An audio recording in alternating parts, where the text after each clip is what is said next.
Bien-aimés, bienvenue dans la vie abondante en action. De par cette chaîne, nous aurons des temps d'évangélisation, des partages pour exhorter, pour étudier la parole de Dieu, enseigner également, conformément à la source de la vie abondante, l'auteur du salut éternel, qui est notre Seigneur Jésus-Christ. Nous aurons aussi des temps de prière, selon que le Saint-Esprit nous orientera par sa grâce, pour les personnes en détresse, les affligés, les malheureux, les couples, les familles, les peuples, les nations, etc. Je vous prie de bien vouloir vous disposer afin de participer pleinement à la vie abondante pour également en jouir convenablement. Bien-aimés, oh, que nous sommes privilégiés, car la grâce de Dieu qui nous porte dans ces temps de partage, elle s'est renouvelée à nouveau et en ce jour, nous voulons dire louange, gloire, honneur, force, puissance et sagesse à notre Dieu le Père dans le suprême nom de Christ Jésus-Christ. Ainsi, aujourd'hui, nous allons nous tourner vers le 19e chapitre du livre d'Apocalypse. Je le lis ainsi. Ensuite, j'entends la voix forte d'une foule très nombreuse dans le ciel. Elle dit: chantez la louange du Seigneur, notre Dieu nous sauve. À lui soit la gloire et la puissance. Ses jugements sont vrais et justes. Il a condamné la grande prostituée. Elle salissait la terre avec sa prostitution. Dieu l'a punie parce qu'elle a tué ses serviteurs. De nouveau, on entend la foule. Elle dit: chantez la louange du Seigneur. Oui, la fumée du feu qui brûle la ville monte pour toujours. Les 24 anciens et les 4 êtres vivants se mettent à genoux. Ils adorent Dieu qui est assis sur le siège royal en disant: Amen. Chantez la louange du Seigneur. Alors, une voix vient du siège du roi. Elle dit: chantez la louange de notre Dieu, vous, tous ses serviteurs. Vous qui le respectez avec confiance, les petits et les grands. Puis j'entends la voix forte d'une foule très nombreuse. On dirait le bruit des vagues de la mer ou le bruit de grands coups de tonnerre. Cette voix dit: chantez la louange de Dieu. Oui, maintenant le Seigneur notre Dieu Tout-Puissant gouverne comme roi. Réjouissons-nous, soyons heureux et rendons-lui gloire. En effet, c'est maintenant le mariage de l'agneau, celle qu'il a choisie pour lui s'est fait belle. Pour vêtements, elle a reçu un habit de toile fine, brillante et pure. La toile fine, ce sont les actions justes de ceux qui appartiennent à Dieu. L'ange me dit: écris, ils sont heureux, les invités au repas de mariage de l'agneau. Puis il ajoute: ce sont les paroles de Dieu lui-même.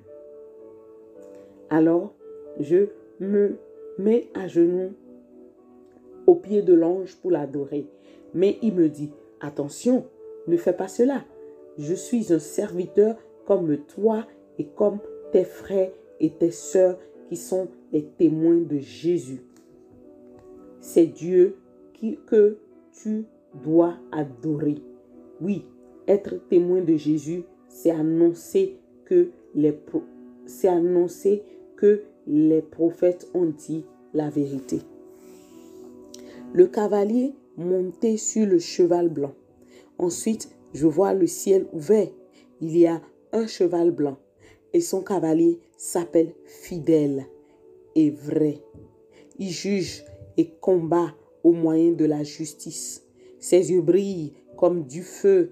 Il porte beaucoup de couronnes sur la tête. Un nom est écrit sur lui que personne ne connaît sauf lui.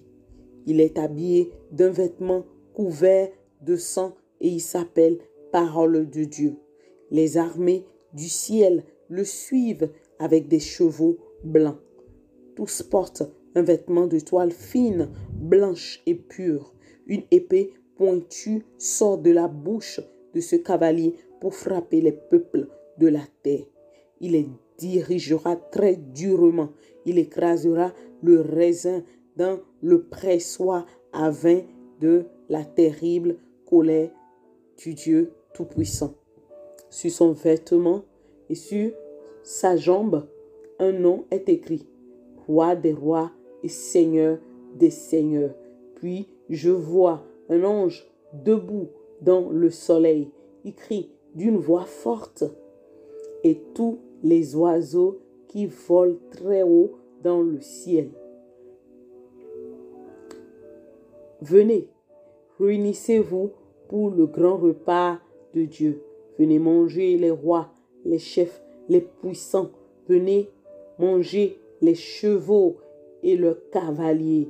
Venez manger tous les êtres humains, les personnes libres et les esclaves, les petits et les grands. Et je vois la bête, les rois de la terre et leur armée. Ils sont réunis pour combattre le cavalier et son armée. La bête est faite prisonnière et le faux prophète avec elle. Ce faux prophète avait fait des choses extraordinaires devant la bête, et ainsi il avait trompé ceux qui avaient reçu la marque de la bête et qui adoraient sa statue. La bête et le faux prophète sont jetés tout vivants dans le lac de feu et de poussière brûlante. L'épée qui sort de la bouche du cavalier tue ceux qui restent, et tous les oiseaux se nourrissent de leur corps. Amen. Amen. Bien-aimés, nous sommes en face d'un test qui nous montre que finalement l'Église a été enlevée. Et selon que je le disais, en fait, que oui, c'est un test qui démontre visiblement et clairement que l'Église a été finalement enlevée. Et ce n'est pas l'Église en réalité, c'est l'épouse. Voilà pourquoi ce test que je vais subdiviser en 4 parties aura pour première partie intitulée « La joie de l'épouse dans le ciel de gloire avec les habitants du ciel ». Et cette partie-là, elle démarrera du verset 1 au verset 5. Et si nous nous attardons en fait sur le verset 1 jusqu'au verset 5, on comprend en fait que les choses se sont déroulées d'une manière un peu plus spéciale. Car, voyons-le, il y a une expression qui dit « après ces choses ». Après ces choses. Et donc, on comprend que après ces choses est en train d'indiquer qu'il y a des choses qui se sont passées. Des choses qui se sont passées. C'est-à-dire, le verset dit ceci. Ensuite, j'entends la voix forte d'une foule très nombreuse dans le ciel. Donc, je pense que c'était au temps, en fait, où la persécution, la grande tribulation va vivre le comble. Et finalement, le Seigneur aura à enlever son épouse qui a persévéré avec lui jusqu'au bout. Alors que la terre, une partie sera dans les pleurs à cause des jugements qui vont tomber. Parce que qu'ils vous souviennent, oui, selon que la Bible décrit, je sais que l'Église, l'épouse de Christ Jésus sera enlevée dans un temps catastrophique. Le ciel, quant à lui, dans le temps, sera dans la gloire et la terre sera dans le deuil. Et je prie dans le nom de Jésus qu'aucun enfant de Dieu authentique, ce que le Père lui-même a choisi, même ceux qu'il n'a pas choisi, mais qu'il a dû sauver d'une manière ou d'une autre, aucun d'entre nous, nous ne raterons point ces moments cruciaux dans le nom suprême de Christ Jésus. Et on voit en fait que l'expression qui retentissait était Alléluia, Alléluia, louer l'Éternel. Et il était question en fait du peuple qui avait tellement attendu la gloire de Dieu, de le vivre. Et enfin finalement, pas à pas, on dira, nous y sommes, nous y sommes. Et je veux interpeller le cœur de quelqu'un.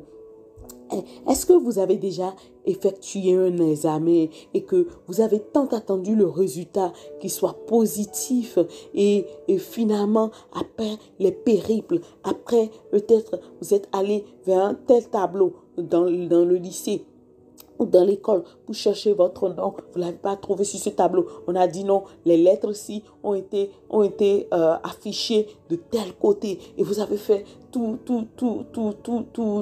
les démarches pour aller trouver là où le nom, les lettres par lesquelles commencent vos noms ont été affichés et finalement vous avez trouvé. Et cette joie-là, je sais que la joie que nous allons ressentir dans le ciel de gloire sera plus immense, plus que ce que je suis en train de décrire. Mais je suis en train de le dire pour pouvoir en fait le comparer à cette, comment dire, ce soulagement, je fais une comparaison sur le soulagement qu'on a. Et bien aimé, sachant que notre soulagement sera plus grand. Et cette foule-là dont la Bible parle sera composée des saints célestes. Alléluia. Désignés plus loin par le nom d'anciens dans la Bible.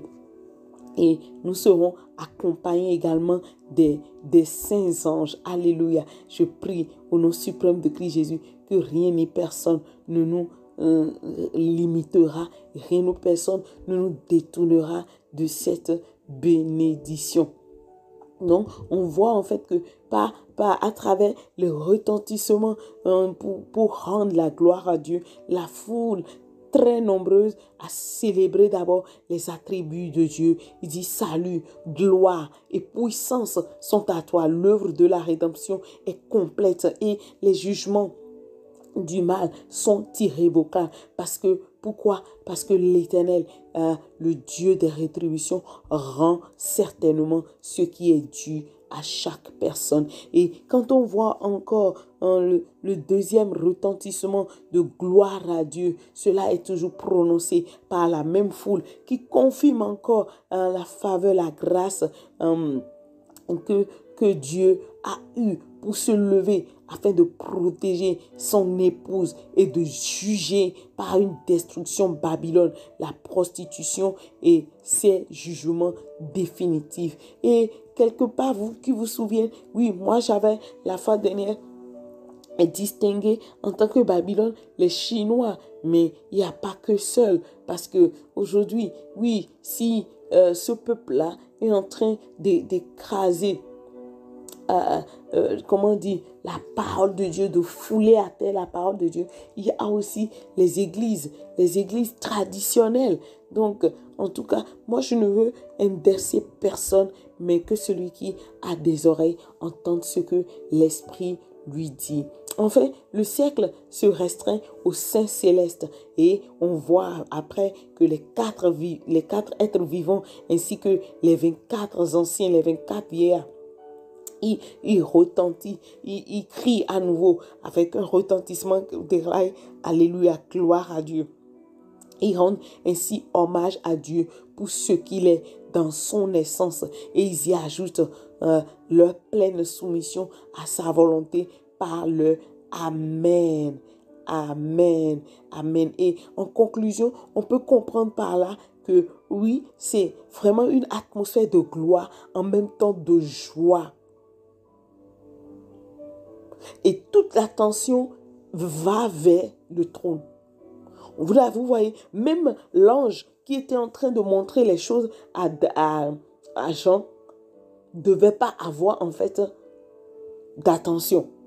Parce que quand Jean a pris l'élan de se prosterner pour lui, il a dit non, Je suis un compagnon, d'accord, d'œuvre, des serviteurs de Jésus-Christ. Tu n'as pas à m'adorer. On doit adorer uniquement Dieu et le Seigneur Jésus.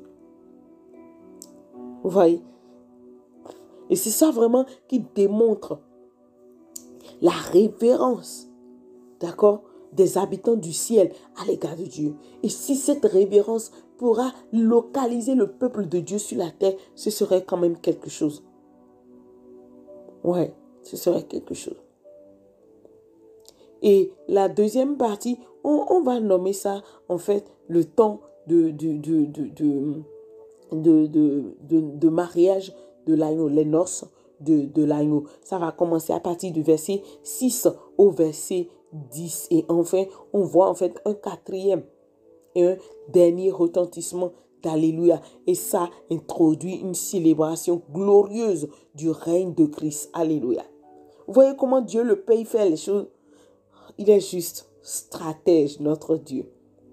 Et le royaume du monde de notre Seigneur et de son Christ, qui avait été auparavant par de grandes voies, c'est-à-dire contrôlé par les puissances, dominé par les principautés. À un moment donné, le Seigneur permet que toute la gloire revienne à Christ Jésus. Alléluia. Et il dit, maintenant, le roi en personne entre dans son règne. Qui est ce roi si ce n'est que le Seigneur Christ Jésus?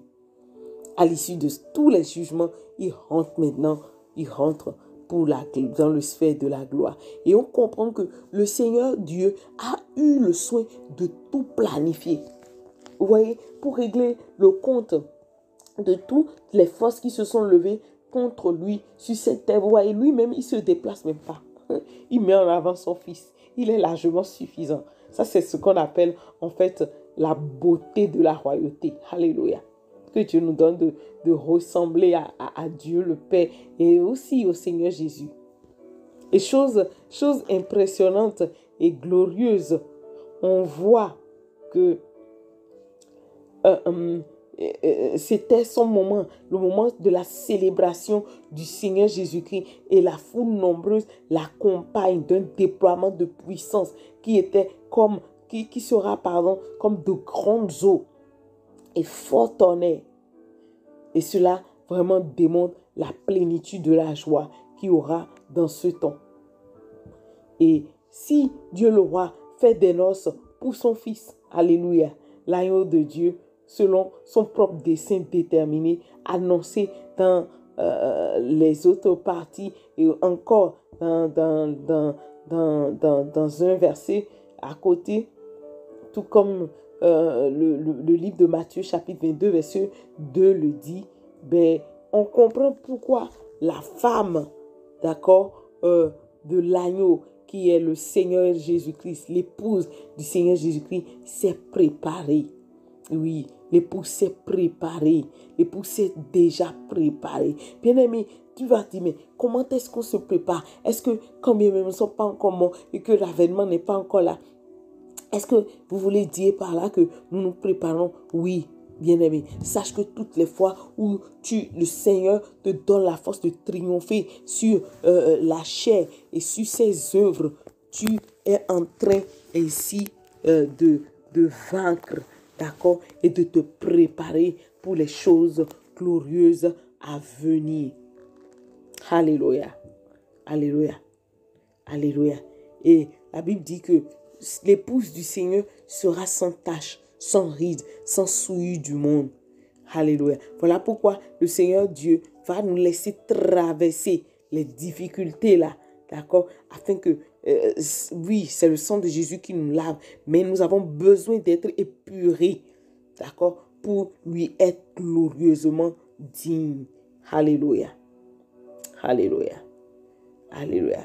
Et c'est ainsi, en fait, les desseins de Dieu qui vont certainement s'accomplir et personne ni rien ne peut limiter ces desseins de Dieu. Et on peut voir, en fait, comment on peut introduire dans une troisième partie l'ange et puis Jean et l'ange Mais avant, on peut voir en fait le bonheur de l'Église qui est parfait. D'accord? Moi, j'appellerais ça le bonheur de l'Église qui est parfait.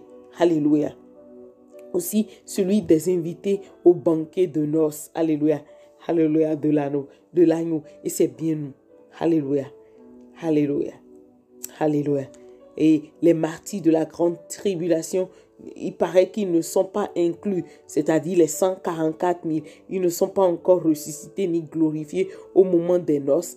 Et leur part sera dans le monde millénaire. Moi, je ne crois pas trop. Je ne crois pas trop à cela. C'est vrai que c'est ce que les recherches disent.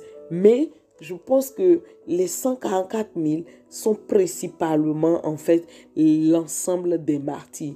Peut-être des martyrs distingués d'une manière ou d'une autre. Vous voyez, parce que je ne crois pas comment le Seigneur pour lequel les gens sont morts, ont été martyrisés. Ils ne vont pas vivre les noces du Seigneur. Dieu n'est pas injuste. Dieu n'est pas injuste. Je crois qu'il saura faire quelque chose. Comment ça va se passer? Moi, je ne sais pas. Je ne sais pas. Et pour revenir à la dernière partie que j'intitule en fait l'ange et Jean ou Jean et l'ange. Sur ce tableau, comme je l'ai dit, c'est la partie où il avait refusé de se prosterner, de laisser en fait l'apôtre Jean se prosterner pour lui. Et convient ainsi. Il convient. Donc, vous voyez, même la Bible dit que les anges là, ils sont nos serviteurs. Vous voyez, donc c'est pour nous en fait une ignorance toutes les fois où nous sommes là à aduler les anges, les hommes de Dieu, tout ça. C'est de l'ignorance. Et ça peut nous perdre. Ça peut nous perdre. Donc, pour résumer brièvement, nous parcourons en fait le 19e chapitre qui n'a pas trop de grandes choses extraordinaires où la première partie, d'accord, énonce en fait la joie de l'épouse de Christ Jésus dans le ciel avec les habitants du ciel, avec quatre formes de retentissement d'Alléluia, d'accord, qui démontrent une façon impressionnante et remarquable de la louange qui est due à Dieu. Alléluia. Et la deuxième partie, c'est les noces de l'agneau. Et on voit en fait qu'une célébration a été orchestrée, a été organisée toujours afin que vraiment l'épouse du Christ Jésus soit là pour vivre cette gloire-là et partager ces moments de bénédiction avec le Seigneur Christ Jésus. Et la troisième partie que moi j'intitule en fait le bonheur de l'Église, qui est finalement parfait malgré les tribulations par lesquelles l'Église aura à passer, l'épouse du Seigneur Jésus a passé. Et on comprend que à travers en fait ces difficultés, le Seigneur s'en servira pour nous épurer. Nul doute que c'est le sang de Jésus qui nous épure, mais aussi les épreuves ont le lot de leur action, d'accord, pour nous mettre à jour. Et la dernière partie sera l'ange et Jean. Et c'est ce tableau-là que j'avais abordé tout à l'heure en disant que, et oui, en dépit de tout ce que nous pouvons obtenir de nos collègues, de nos responsables hiérarchiques, de nos pasteurs, de nos ci, de nos ça, il est hors de question de les adorer. Même si un ange de lumière se présente là et qui n'est pas le Seigneur Jésus-Christ, il ne recevra pas au nom de Jésus notre prosternation. Alors, je vais m'arrêter là et je vais prier. Seigneur, dans le suprême nom de Christ Jésus, nous voyons comment l'Apocalypse chapitre 19 nous démontre simplement la joie, le poids de cette joie, de cette gloire dans ta présence. Alléluia. Merci pour tout ce que tu fais. Alléluia. Merci de ce que tu amènes les âmes à être consciencieuses pour savoir que les choses de cette terre sont éphémères et que c'est le moment pour œuvrer dans le ciel de gloire, pour mettre des réserves auprès de toi. Alors Père, dans le nom de Jésus, que les cœurs soient inspirés, que les pensées, les tout autres, que les oppositions à ta volonté perdent leur pouvoir par la puissance du Saint-Esprit dans le nom suprême de Christ Jésus. Et que chaque personne ici, Seigneur, ou en ligne, puisse bénéficier de ta grâce, de ta fidélité, de ta faveur. Au nom suprême de Christ Jésus. Amen, amen et amen.